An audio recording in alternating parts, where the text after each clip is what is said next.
내 마음속에 그런 마음이 있는 것 자체는 아무 문제 없어요. 근데 마치 이런 마음이 있는 것만으로도 어떻게 한 것 같은 느낌을 가지기 때문에 더 억누르고.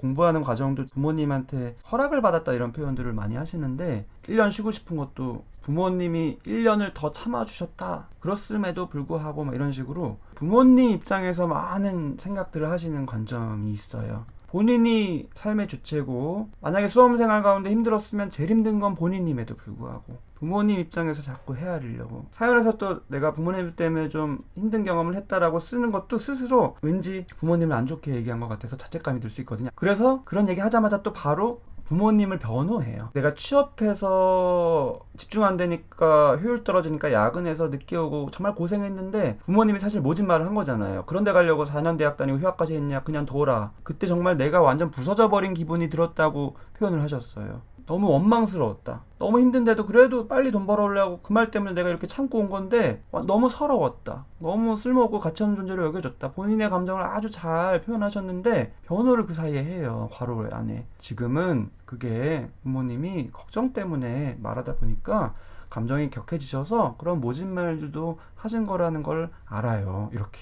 많은 분들이 그런 식으로 본인의 감정을 조금 들여다보다가 또 바로 덮어요. 변호하는 거예요. 부모님 편에서 변호. 왜 변호할까요? 그것도 역시 이유가 있는 거예요. 내가 부모님 안 좋게 생각한 것 같으니까 자책감 드니까 부모님 입장에서 헤아려서 나는 부모님도 이렇게 또 생각할 수 있는 사람이라는 식으로 다시 좀 돌리는 마음도 분명히 하나가 있고요. 또 하나가 있는데 뭐냐면은 그냥 제가 사연만 봐도 되게 부모님에 대해서 원망이 들 것 같고 너무 서운하고 너무 섭섭하고 막 분노도 일어날 수 있고 막 그럴 것 같아요. 그게 부모라고 해서 그런 감정이 없을 수가 없거든요. 오히려 더 하면 더 했지. 특히나 어렸을 때부터 내가 부모님과의 관계에서 힘든 감정을 복잡한 감정을 참을 수밖에 없는 경험들을 했으면 했을수록 이런 상황이 됐었을 때 직접적으로 대놓고 그거를 표현하진 않아도 속에서는 그런 감정들이 들 수 있어요. 근데 본인이 이런 감정을 잠깐 느꼈다가 덮는 거예요. 왜 덮냐면 내가 이런 감정 한번 들여다보기 시작하면 너무 이게 막 갈 것 같은 그 두려움이 있는 거예요. 그래서 바로바로 막 덮어요. 부모님 입장에서 바로 서서 변호를 막 합니다. 아, 그거 다 이유가 있는 거고 막 그쪽으로도 생각을 해요. 많은 분들이 그래서 부모님에 대한 생각을 막 하려고 해요. 김민지님도 엄마도 예전에 많이 힘드셨다. 관계에서도 힘드셨던 걸로 내가 알고 있다. 이런 식으로 부모님을 막 이해하려고 해요. 내가 심리적인 갈등이 막 부모님과의 관계에서 있을 때 그거를 내가 내 편에서 보는 게 아니라 부모님 편에서 이 갈등을 바라보려고 해요. 합리화라고 하죠. 그거는 부모님 입장에서는 이런 거가 있었으니까 그럴만해. 그러니까 내 감정은 이 정도까지는 안 가져야 돼. 이런 식으로 덮는 거예요. 합리화라는 건 방어 기제죠. 바람직하지 않은. 왜냐면 내 진솔한 마음으로부터 멀어지게 되는 덮는 행위이기 때문에. 그게 없어지는 게 아니라 그냥 잠깐 덮이기 때문에 더 밑으로 들어가는 거예요. 결국엔 쌓였다가 더 크게 폭발해요. 많은 분들이 근데 그래요. 그만큼 부모라는 존재는 내가 내 감정을 진솔하게 바라보는데 오히려 더 어렵게 되는 그 관계예요. 또 이제 부모님이 나이도 드시고 약해진 모습 보이면 또 죄책감을 느낀다 이런 분도 이제 계신데 역시 그것도 많이 있어요. 그럼 어떡하냐, 부모님인데 내가 참아야지, 이런 질문을 하고 계신 분도 많은데 이거 자체가 기본적으로 부모님은 신성한 영역처럼 부모님에 대해서 뭔가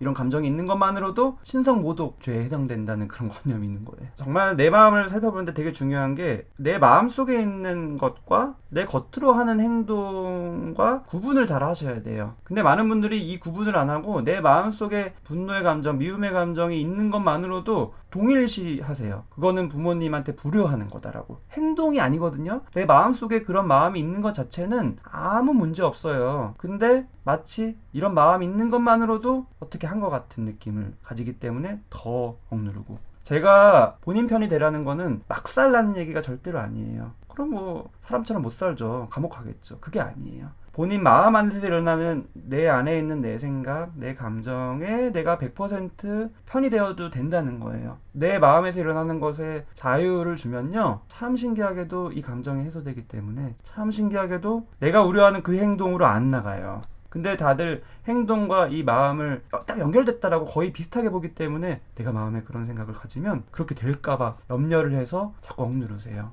근데 그게 아니라 반대예요. 그래서 상담을 할 때 부모님 얘기를 처음에 잘 못하고 이렇게 변호하다가 더 편한 마음 들고 신뢰관계가 쌓이고 마음이 편해지고 내 마음을 들여다보고 내 마음속에서 어떤 생각이나 감정이 있어도 괜찮구나를 인식하게 되면 이제 표현을 이제 하기 시작합니다. 물론 그 과정에서 이게 조절이 안 될 때 행동으로 좀 나가기도 해요. 그래서 부모님 입장에서는 이게 상담을 하더니 오히려 성격이 이상해졌다, 오히려 부모님한테 짜증을 낸다, 한 번도 그러지 않았던 애인데 이런 식으로 오히려 안 좋아진다라고 오해하시는 분들도 많은데, 이제 그 과정에서 물론 그럴 수는 있지만 궁극적으로는 마음이 편해지고 내 마음과 내가 가까워지고 그러면 오히려 이 안에서 다 끝나기 때문에 밖으로 나갈 일이 없어요. 그거는 부모님과의 관계도 그렇고요, 다른 사람과의 대인관계도 그렇습니다. 그래서 내가 내 편이 되어야 된다는 말을 제가 계속 드리는 게 바로 그거예요. 내 마음속에 자유를 주라는 거예요. 어떤 생각, 어떤 감정을 느껴도 된다. 그게 비윤리적일 수 있고요, 법적으로 문제가 될 수도 있어요. 마음 안에서는 괜찮은 거예요. 꿈이라고 생각하면 돼요. 꿈. 내가 그 꿈 가지고 죄책감 느끼는 분 별로 없잖아요. 굉장히 막 성적으로 문란한 행동을 꿈에서 할 수도 있고 공격적으로 어마어마한 행동을 꿈에서 할 수도 있고요. 근데 그거 가지고 죄책감 가지는 분들은 별로 없잖아요. 그거는 그냥 무의식적으로 여러 가지 전치, 꿈은 전치가 많이 일어나거든요. 꿈에 내가 뭐 어떤 친구를 죽였다고 해서 내가 그 친구를 미워하는 게 아니에요. 다른 사람이 그 친구로 바뀐 것도 많고 여러 가지 복잡한 게 꿈이라서, 근데 사실 마음속에서 일어나는 것도 그렇게 봐도 돼요. 아무 문제 없는 거예요. 오히려 이거를 바람직하게 내 마음이 돌아가야 되는데 왜 나는 이 모양이냐, 왜 부모님에 대한 나쁜 마음 만드냐, 또 저 사람에 대한 왜 안 좋은 마음 만드냐, 난 성격은 왜 이 모양 이 꼴이냐, 이런 식으로 스스로를 탓하고 또 억누르고 이런 식으로 내 마음에 자유를 주기는커녕 자꾸 억압하면요, 내 마음이랑 멀어지는 거예요. 그래서 제가 누누이 말씀드리는 게 사람이 생각보다 그렇게 훌륭하지 않다. 이 마음 안에 있는 게 그렇다라는 거예요. 그거를 인정하고 이해해야지 내 마음이랑 가까워질 수 있습니다. 뒤로 잠깐 내려가서 좋아요 한 번만 눌러주시면 저한테 도움이 많이 되고요, 다른 분들도 많이 시청을 할 수가 있는 기회가 됩니다.